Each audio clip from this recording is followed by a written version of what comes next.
How to send multiple recipients in Gmail without them knowing.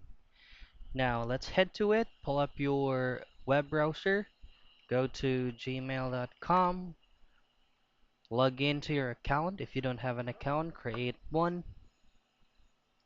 Now once you're here, click on compose.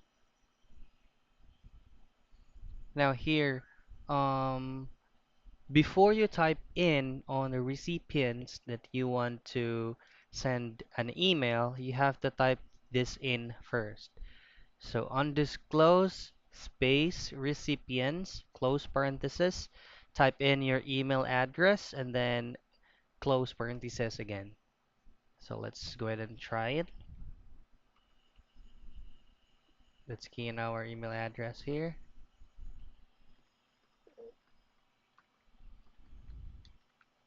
and then click on enter. Now, once you have typed in your email address with the undisclosed recipients, all you have to do before entering all those multiple recipients is you need to click BCC first and then add those email addresses. So let's say, for example, testing1 gmail.com, testing2 gmail.com, and so on and so forth.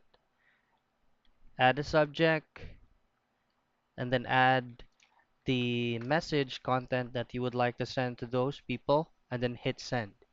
So that's how easy you can send email to multiple recipients on Gmail without them knowing.